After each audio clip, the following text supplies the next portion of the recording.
directly into our next session, but while I'm introducing the section and the presenters, feel free to take a stretch break.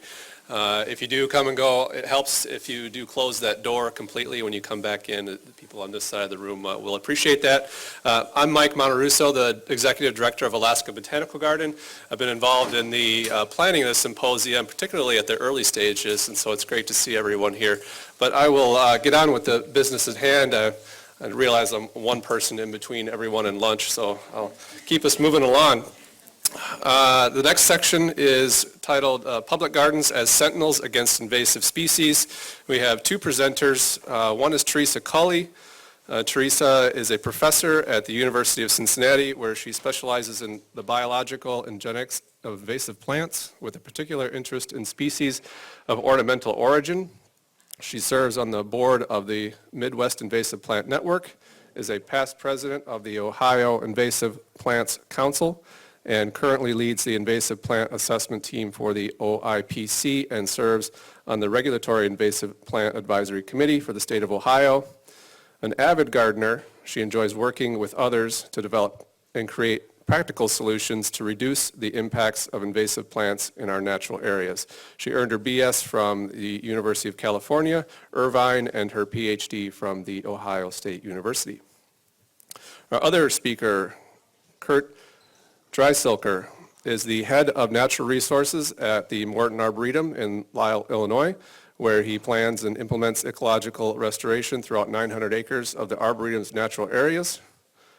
Kurt's work within the public garden has provided him with a unique perspective on the plant invasions, since plants from around the world are utilized in many capacities throughout the Arboretum programs. He is also treasurer for the Midwest Invasive Plant Network. He has a BS in plant biology and MS in natural resources and environmental sciences from the University of Illinois at Urbana-Champaign. Ready? Here we go.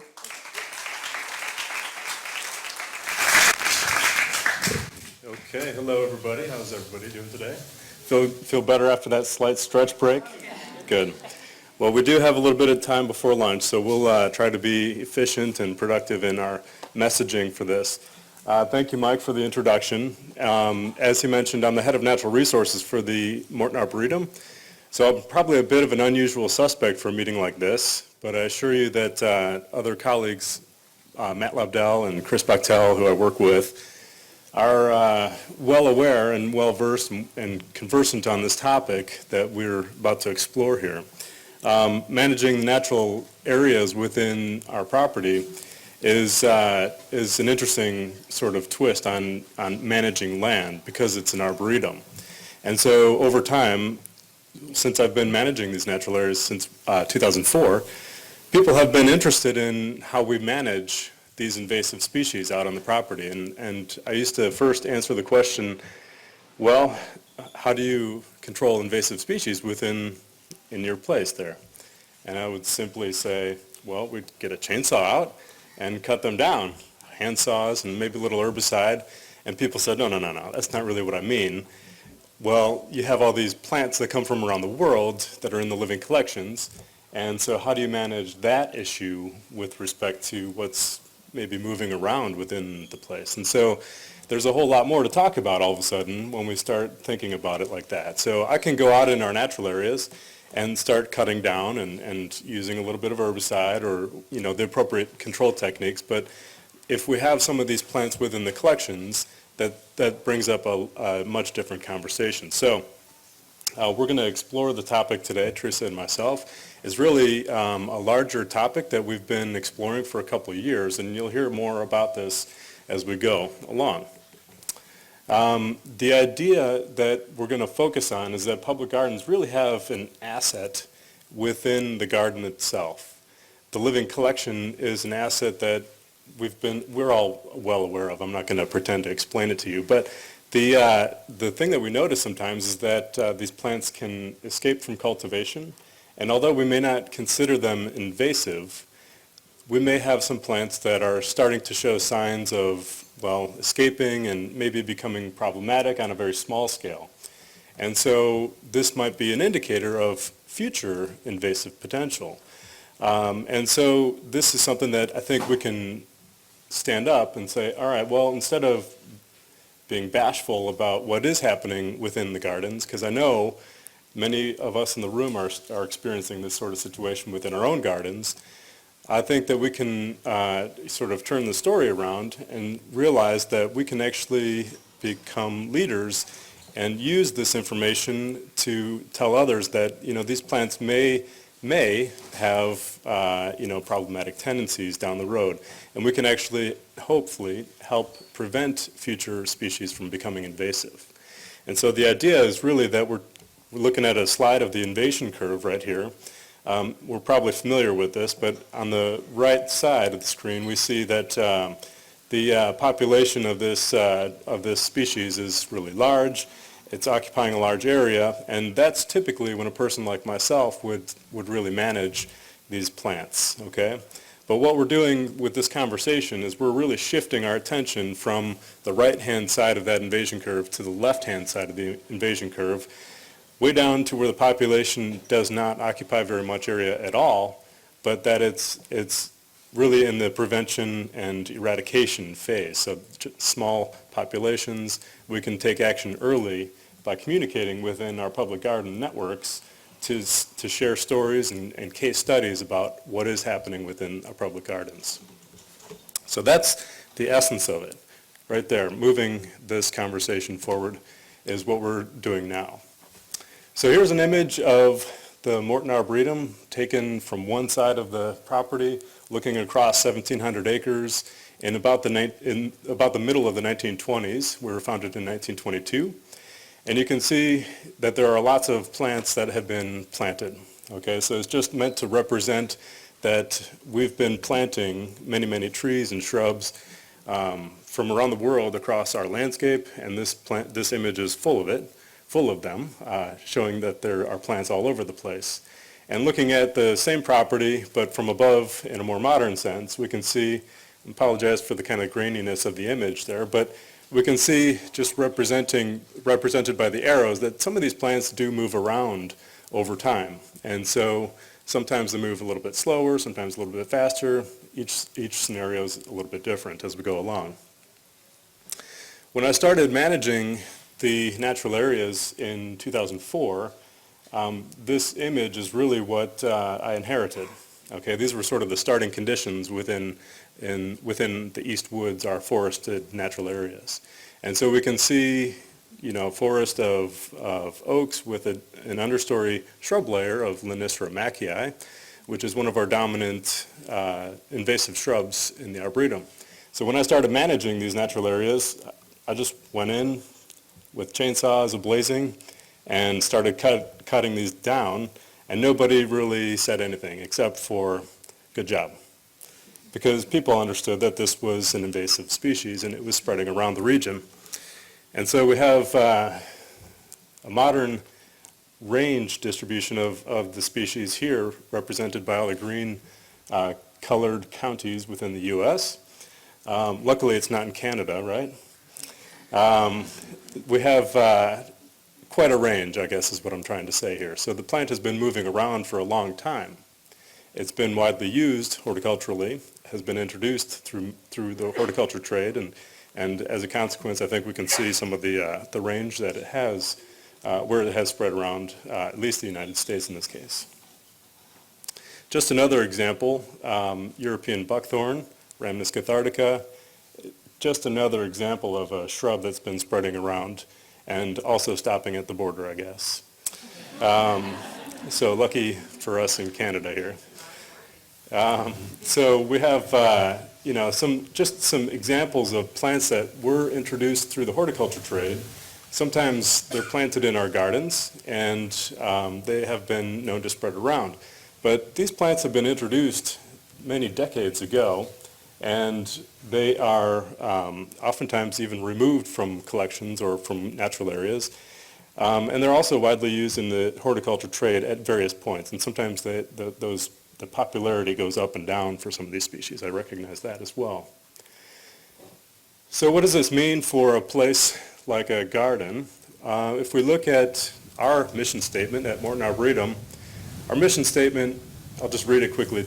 Is to collect and study trees, shrubs, and other plants from around the world, to display them across naturally beautiful landscapes for people to study and enjoy, and to learn how to grow them in ways that enhance our environment. So our goal is to encourage the planting and conservation of trees and other plants for a greener, healthier, more beautiful world.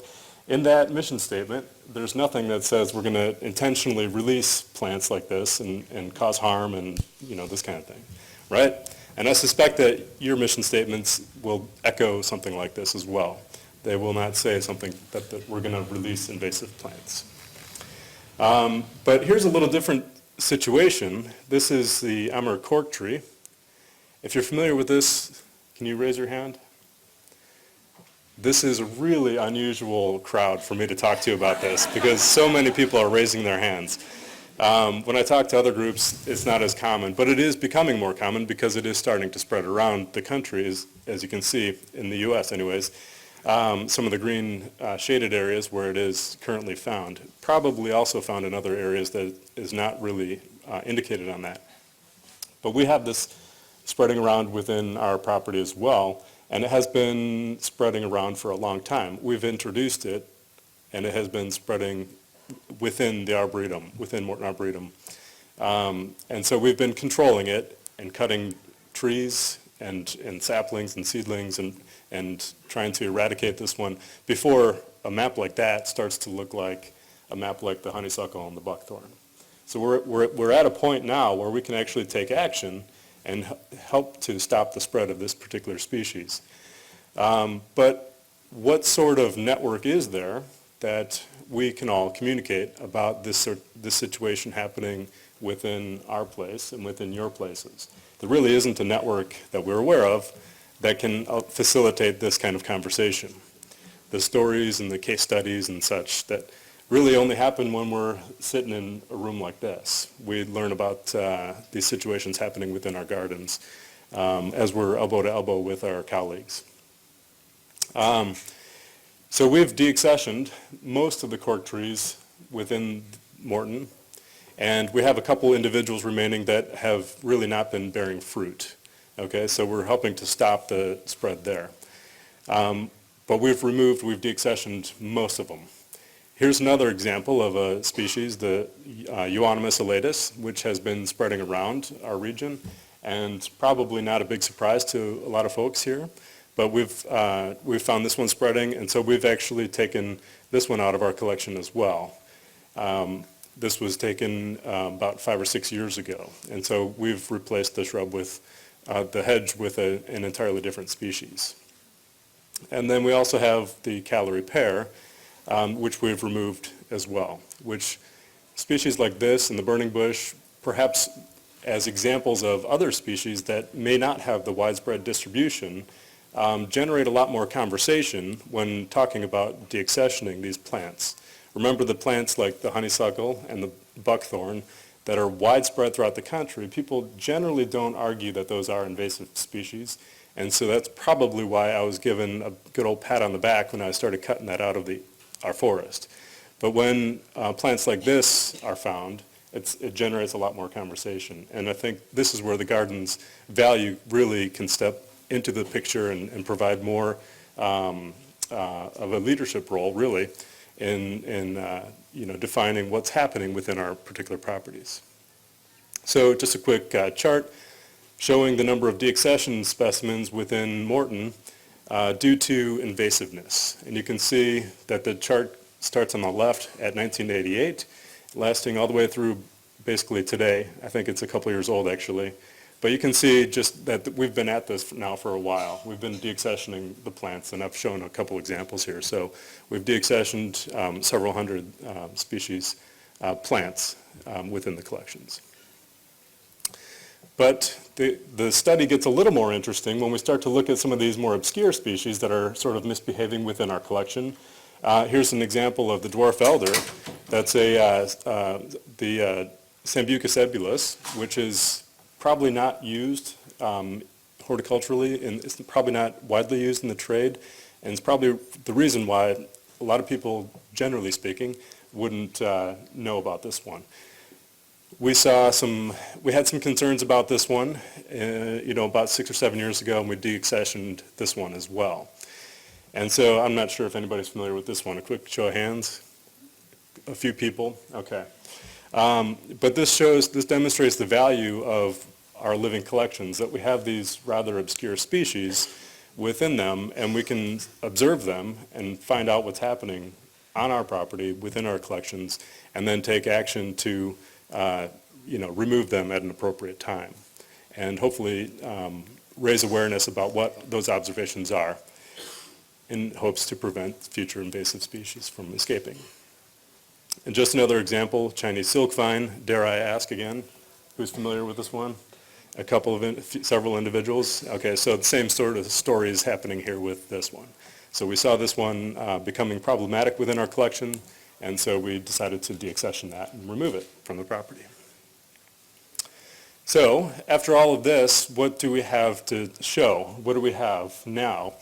Well, it's a list. We've sort of an operational list that we've generated, and this ranking list, as we're calling it, is a list of woody plant species grown or documented by us and are found to be escaping cultivation. Note, I'm not saying that they are actually invasive. Okay, it's just that they're escaping cultivation. These are woody species found naturalizing within the Arboretum and within the immediate vicinity of the Morton Arboretum in northeastern Illinois. And it really utilizes many different sources of information. So obviously the living collections. It includes staff experiences and observations about what those plants are doing. Herbarium vouchers. We have an herbarium on our within our programs, and so we utilize that and the records that it shows, as well as regional contacts. So we have a lot of good people in the region who are studying the flora that we reach out to and ask questions about if we have an unusual question to ask. And really what this list does is that it instructs us how to manage the living collections according to how each species is ranked. And they're not all ranked equally, by the way, which I'll get into in a second. And to date, we have 88 species of trees and shrubs and vines on the property as a total. Bet you're all curious to know which ones they are, huh? Okay, so the basic ranking list, you can see it's just a simple 1, 2, 3, and 4 ranking. And I guess you can consider it a gradient from top to bottom, from an established invasive down to the watch list. And you might think of this as a gradient from the most, the species with the most widely distributed range down to the opposite, where it's barely escaping out of the area where it's immediately planted. So just to quickly go through what each of those actually means, an established invasive is a species of exotic origin with multiple established and documented populations in the region. And this poses a continuing risk for the displacement of native species. And so we basically don't promote these in our collections and our plant sale and all the different programs within the Arboretum when they're ranked as a number 1. And you can see several examples listed there that are given a category ranking of 1.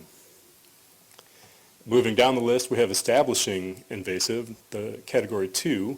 And this is species which has proven to spread into and establish in natural areas or in the cultivated areas, so the garden aspects of the Arboretum.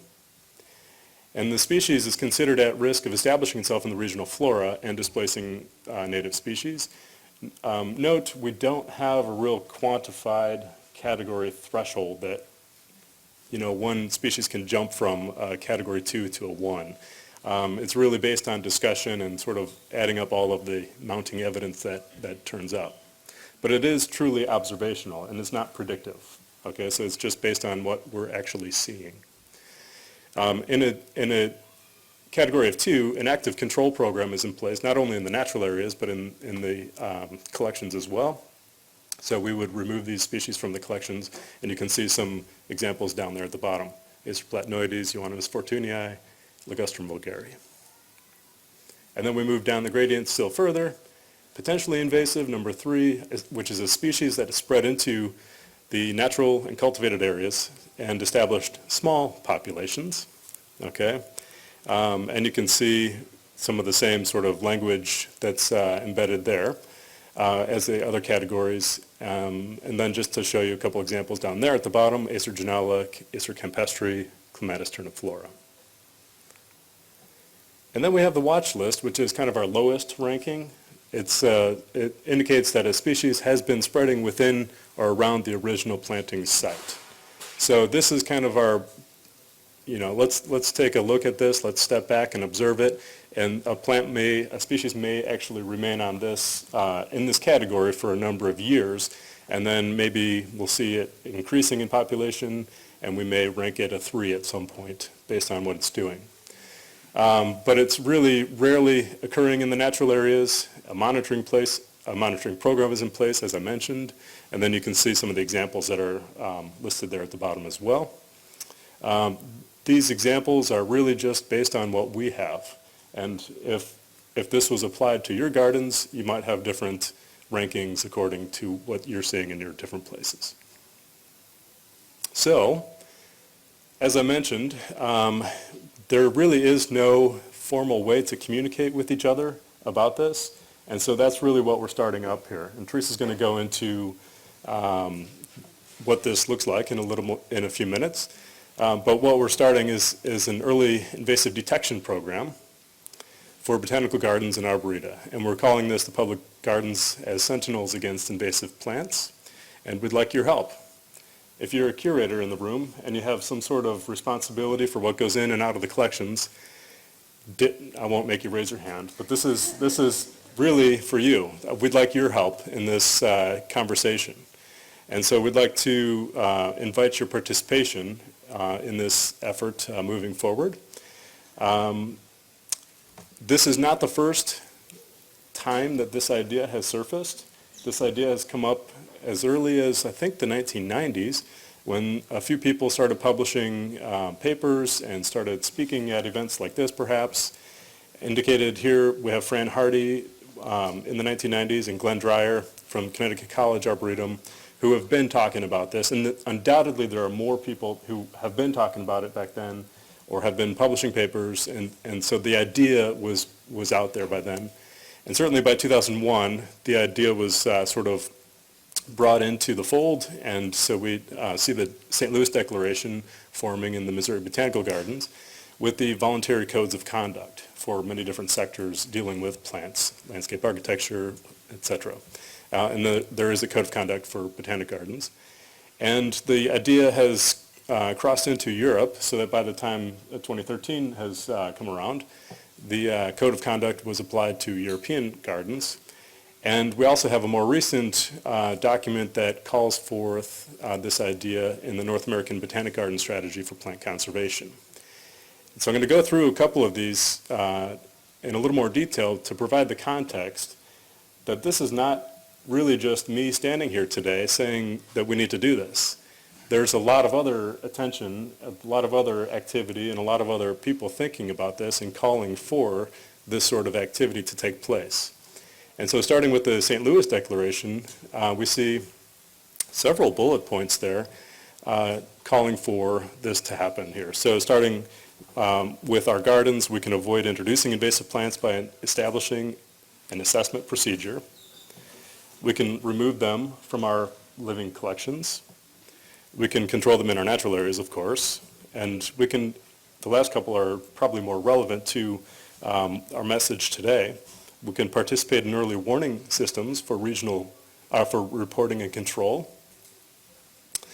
And we can participate in the creation of regional lists of concern. And so Teresa's going to talk a little bit more about that in a minute, as well as gardens becoming informed about invasiveness of their species in other regions. So really, it's really about sharing the information and calling for us to act on this. And really the same sort of messages are woven into the European codes of conduct, dealing with issues of awareness, sharing information, preventing new invasions, and controlling the species themselves, as well as how to reach out to other audiences beyond the public garden sector, and then also how to think about this issue moving forward and helping to prevent plant invasions. And then finally, the last document that calls for the attention on this matter is really the North American Botanic Garden Strategy for Plant Conservation.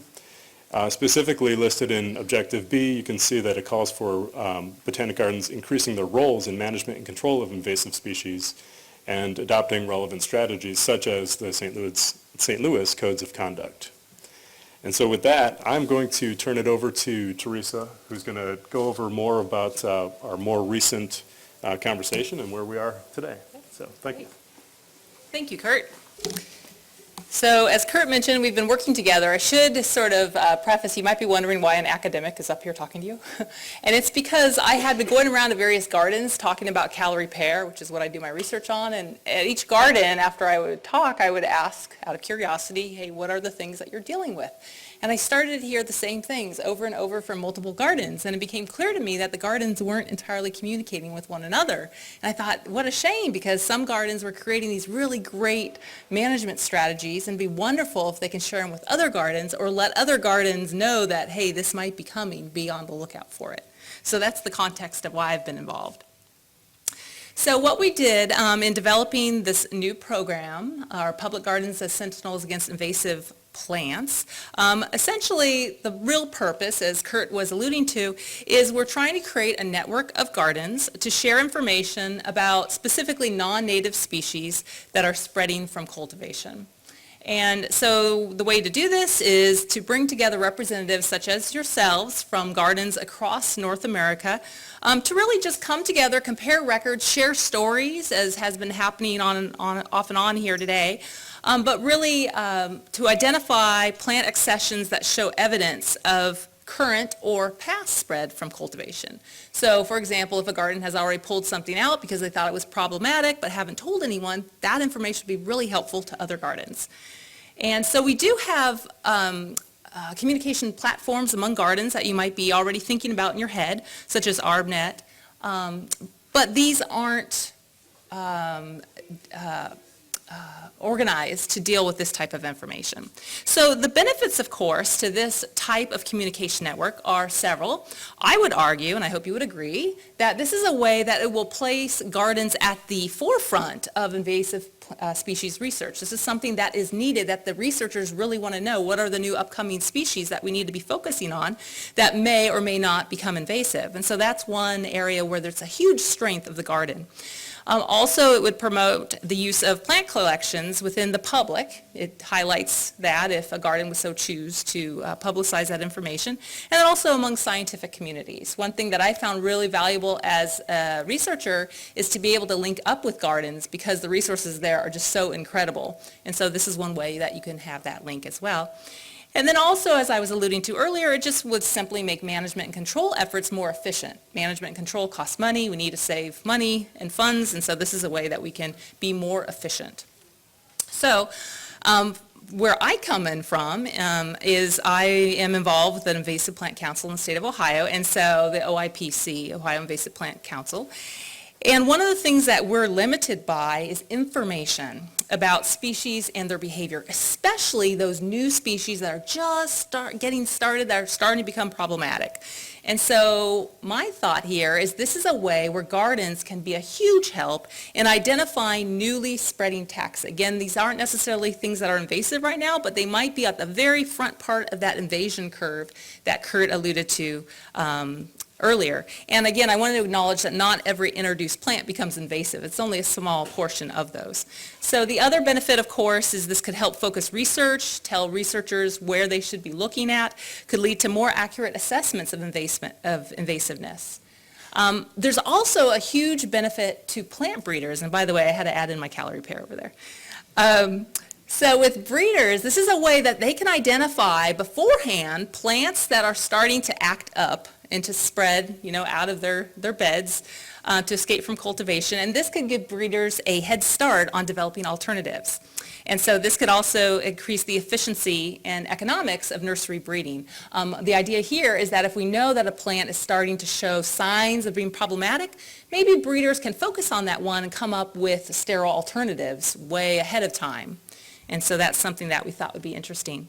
So this effort has been going on for a few years. We really got started back in 2016. If anyone was in Miami at the 2016 meeting, Kurt and I gave a presentation there. That was along with Chris Evans and Kay Havens, who many of you know has also been part of this group. And so we gave a presentation on this whole idea, and that again sort of kicked it off. After that, in November of 2016, we actually brought together representatives from gardens. We had an open call, and we had a lot of gardens volunteer. We met at the Morton Arboretum for 2 days, and so that was called our Plants on the Move conference. And we sort of started to nail down what are we actually doing? How would we create this network? And so we had a lot of different people meet there, and that's us on the grounds around a amber cork tree. Which is male, and which one of the things, if you don't know the story, they're dioecious, and it looks like the males, well, I should back up. So a lot of gardens are removing the females because they're starting to see some of the new seedlings appear in natural areas. But what we're starting to see is some of the males are actually shifting and producing fruits. So as a researcher, I'm totally intrigued because I'm like, why would something change sex? So anyways, that's what's going on. And here's our group gathering for a formal photo, so you'll recognize some people there that are in the audience here today. And I just had to throw up a whole bunch of our sheets and stuff, our notes. And so we came up with lots of different ideas. And what we're talking about today is really the culmination of that particular discussion. So since then, we've actually launched a working group, and this is funded by a grant from the North Central Integrated Pest Management Center, if I said that right, I was practicing. And it's right there. And so the purpose there is to perform, as it says, this exploratory work and to also engage gardens. And that's one reason why Kurt and I are here today, to gauge, your interest, find out what you would like to have in this, what you would find valuable. And really our long-term goal is to share, to build a program and a platform. We're envisioning, as you'll see in a moment, this could be an online platform that people can go in and upload their information and get information from other gardens for sharing data on plants escaping cultivation. And the point here is we're trying to do this for gardens across North America. So not just the Midwest where I'm from, that's great, but what we really wanted to do is if you start to see species spreading from a different region, maybe just south of where you're at, you might need to be on the lookout for that because as you might know, a lot of species tend to be moving northward. And so that's the idea of what we're trying to do. So I'm always curious. That's one reason I'm a researcher. And so what we did was we wanted to figure out, okay, how likely is this to work? So we went ahead and at our meeting, I asked for volunteers of gardens who would be willing to share their lists of plants that are problematic. And so we actually have 5 different gardens that gave me their data, which was very nice. And they are in these states. And you can see Canada is represented as well. And so what they did was these were gardens that had both historical and current collection information. And many of these gardens also were dealing with management and control of natural areas. One of the interesting points, and I'll show you some of the data in just a moment of the species that sort of bubbled up. But one of the things I found out was that the gardens record information differently. So some have lists of ones that are to be removed, some have lists of non-ornamental plants that are considered invasive in natural areas. So that's one of the things that we discovered. We need to sort of figure out how to deal with that. But on to the results. So what we found out was overall, in those 5 gardens, that we had 468 species or cultivars that were reported within those 5 gardens as being problematic or escaping cultivation. So not necessarily invasive again, but they had been highlighted as a problem. We did find that some gardens only listed ornamentals, whereas other gardens included those well-known introduced non-ornamentals, so like garlic mustard, for example, things like that, that you would, I would hope, never plant in an ornamental way. Please don't. And so many of these were found in natural areas or just spreading within the cultivation, maybe just getting out of their bed in a way. And it wasn't always clear in these data sets if the species or the cultivar originated in the living collection. And so I actually had to go back and say, okay, you listed this. Is this actually in your collection or did it creep over from a neighbor? So that's one of the things that we sort of need to still figure out and get that data in the right order. And we also found that some gardens are actively removing species from cultivation, like Kurt already talked about at Morton Arboretum. So, okay, on with no further ado here. We have 7 species that were identified as problematic across all 5 gardens. So these instantly rose up to the top. And you'll see we have Japanese honeysuckle on the upper left. If you're like me, it's like, oh yeah. Amber honeysuckle, the bane of my existence in Ohio, on the lower right. And then Oriental bittersweet was one of the big ones. Burning bush actually was one of the big ones too. That's one I do a lot of work with the nursery industry as well, and that's one that there's some hesitancy to note that as invasive because of its ornamental importance. And then also Norway maple popped up, as did, English ivy. So that was an interesting one. English ivy, as you might know, is a big problem in the Pacific Northwest, but not necessarily in the mid-western U.S. where we did the survey. And then, of course, the next one is good old Amur cork tree that we talked about earlier, which, by the way, if anyone wants to work on that, it has a fascinating dispersal mechanism that no one knows about. And so if we look just across 4 gardens, what were the species that bubbled up in all 4 gardens? And we had 11 of them. So here we have Tartarian honeysuckle, we have sweet autumn clematis, winter creeper, which is one that's been a big problem in Ohio lately, and we had Japanese barberry popped up there, and of course the tree of heaven, which has pretty much, I think, recognized as an invasive, although there are cultivars that are just, what is it, macho? That's male. Or is that Amur cork tree? It's the Amur cork tree. And then also black alder. So another one that we have is white mulberry, which showed up in my backyard, multiflora rose, and then the 2 buckthorns, not just European buckthorn, but also glossy buckthorn, and then the good old princess tree. If you know anything about the Appalachian areas, princess tree is a huge problem in the Smoky Mountains. Very beautiful, fast grower, but it produces millions of seeds.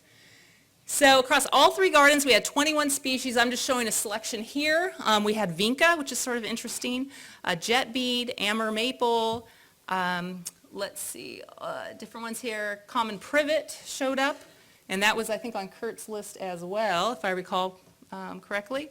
And then pepper vine, and then finally I had to add in my lovely Callery pear, sort of came up too. And then if you look across 2 gardens, we actually had 74 species. I don't have room to put them all, but here's a few of the little more interesting ones. So we have Italian arum, lesser celandine, which is horrible, and I still get people calling me up saying, I just dug this up and now it's spreading all over my yard, what do I do? Japanese spirea is one that popped up, which is interesting. We're starting to see, at least in Ohio, that's spreading around. 5-leaf aurelia is one that I've also been getting indications from the general public that it's a problem, and then also Chinese wisteria. So one of the things you'll notice is that a lot of those are of Chinese origin. And so I know a lot of people here actually go on collecting trips, so I wanted to comment a little bit about that. And you probably already know why. It's because essentially if we take the US and China, essentially they have very similar growing zones. And we also have a long history of plant exploration. So here's good old Frank Meyer, who was a very prolific USDA plant explorer who's responsible in part for introducing the Callery pear to the US back in the early 1900s.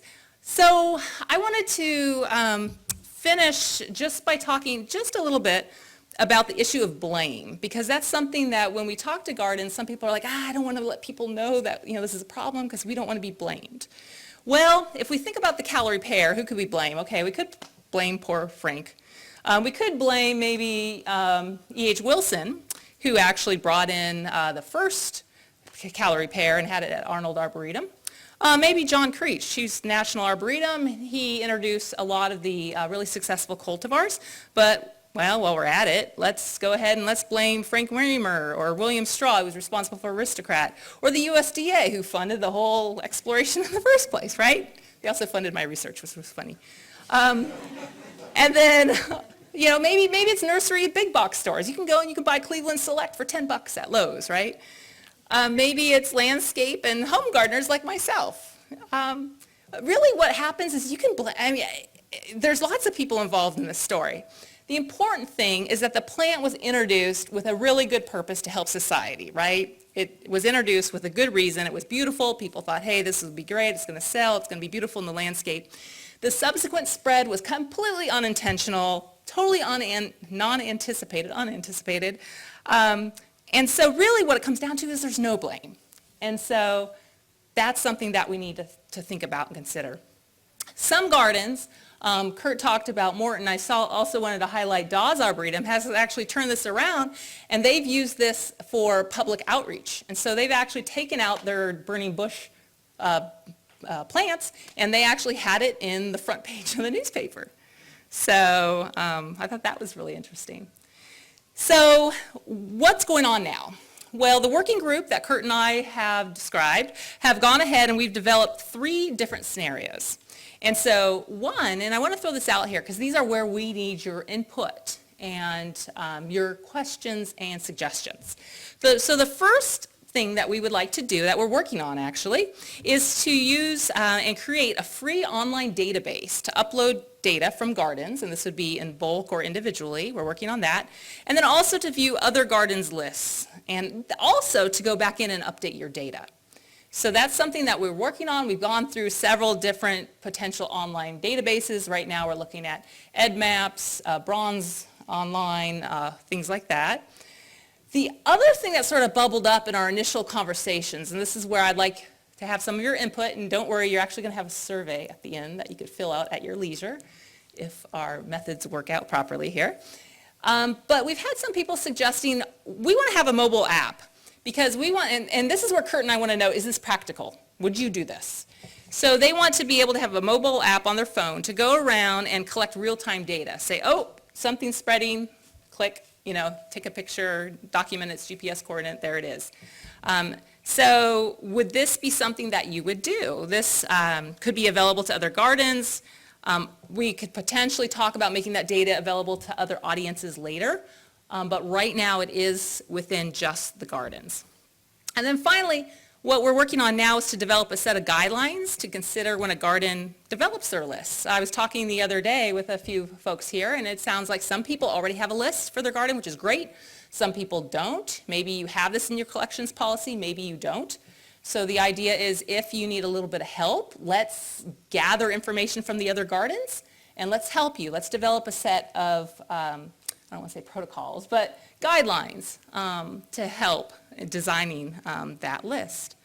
So with that, this is the technical part, if this works. So I've created a survey that if you have a little handy-dandy cell phone that will connect up, and I've been told there's free Wi-Fi here. If you can go to www.sli.do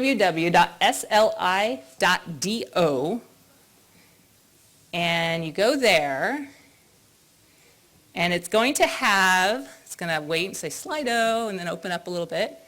And it might ask you to enter the event code, which is G805. And if that works properly, and I just tested it, it should go to a survey that we created of 8 questions.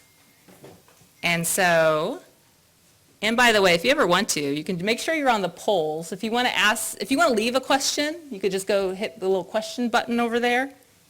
Boop, right there. And you can actually type in a question, and we'll see it. But if you could go ahead and do that, again, there's 8 questions, and many of them are just basic, such as, is your garden interested, or have you even thought about, this issue? Are you interested in contributing information? So if you can go there, that would be great. And I'm going to try to do something. We'll see if it works. So keep working on that.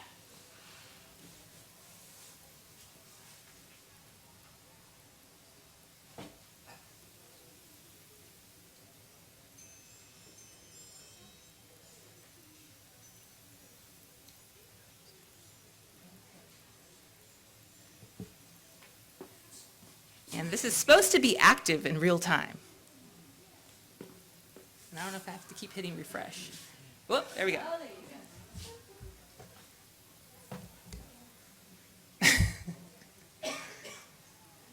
So what we'll do is rather than wait for each question, we'll wait a little bit and then we'll just flip through the questions and then we'll break for lunch. Yeah.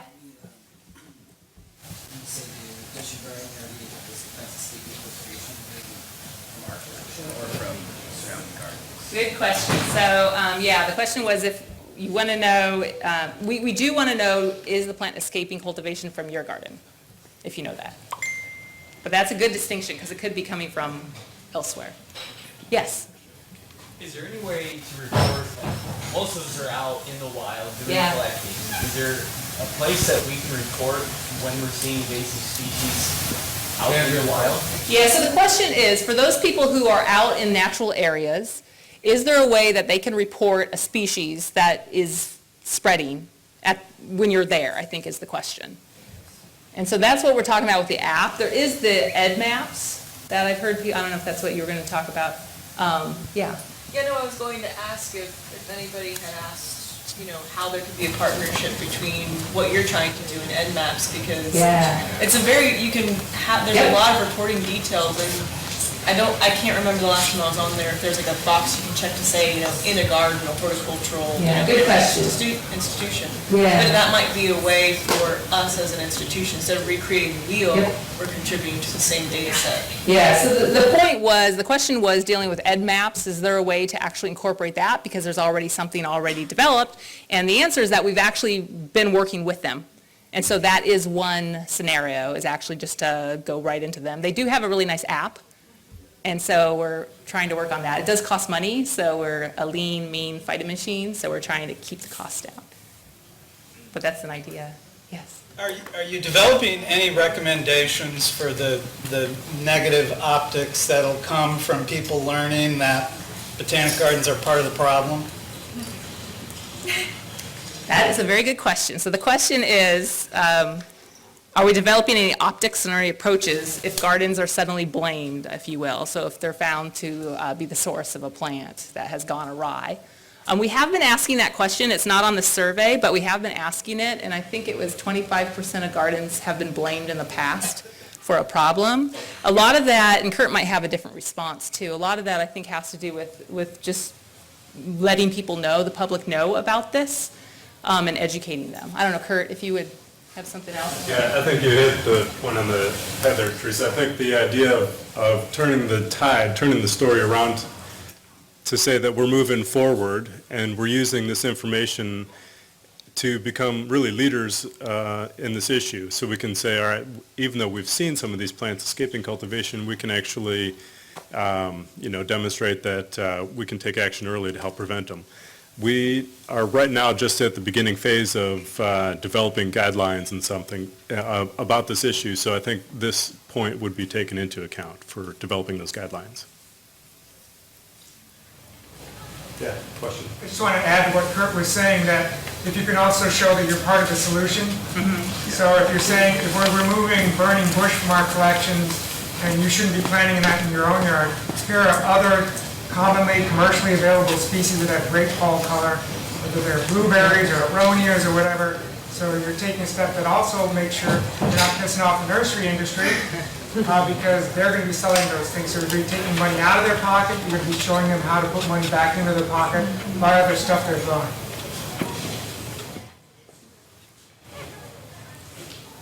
So I have a couple of comments. I know when I'm part of the Invasive Species Council in British Columbia, and we have a report a weed app, which would probably be worth having a look at.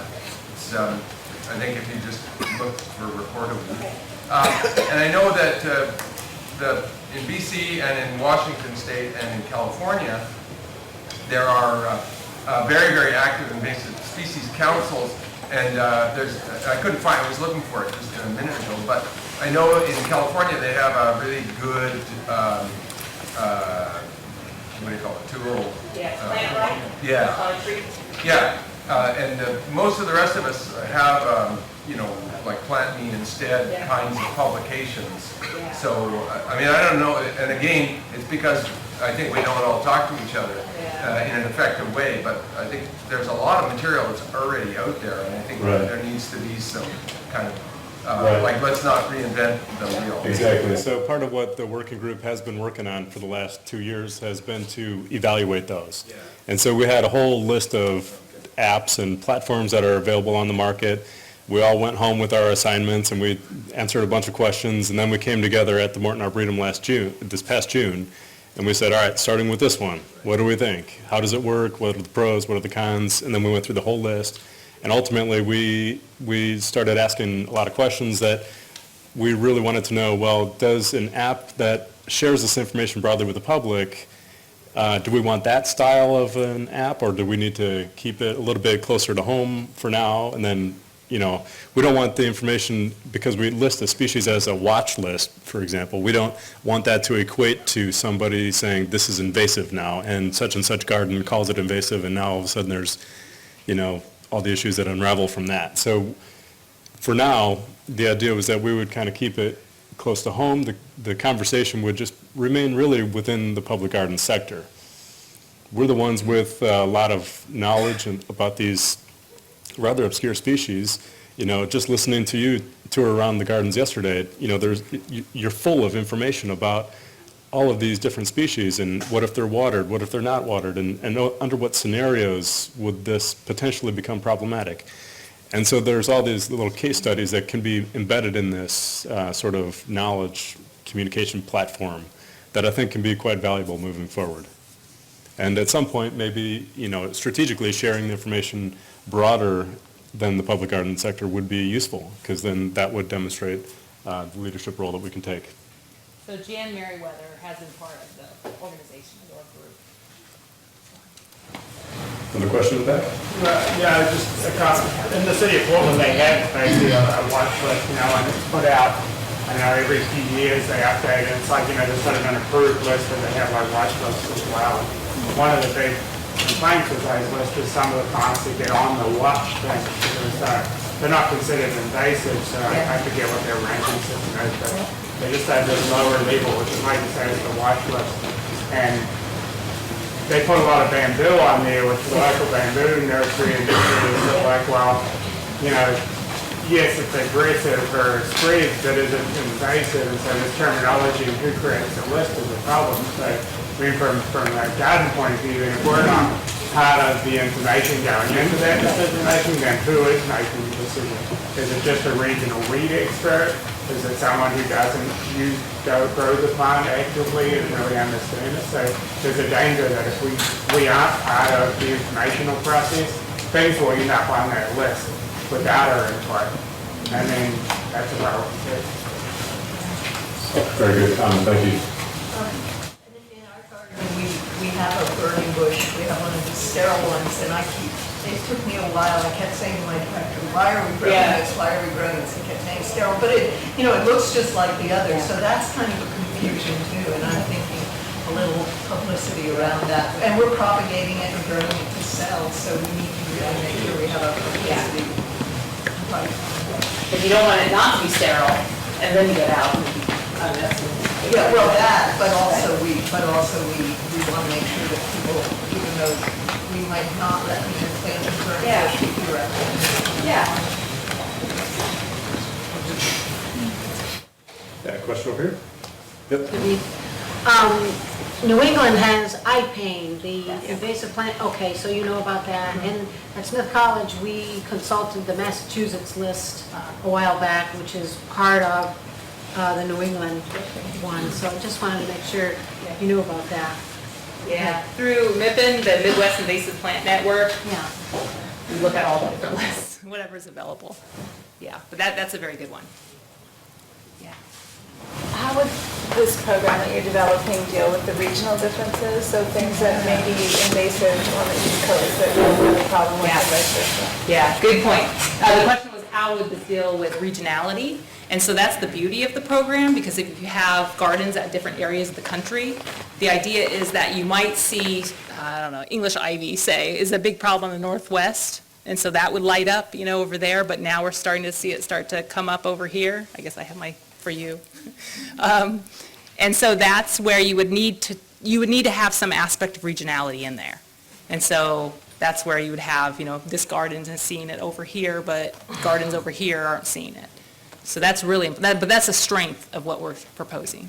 And you'd be able to sort, and like if I was looking for specifics to watch out for in my area, I'd be able to list specific to my region? Yeah, so the question is, can you sort or look at area or at species specific to your region or garden specific to your region? The answer is yes. It might be by growing zone, it might be by state, region, that sort of thing. But that's the whole idea.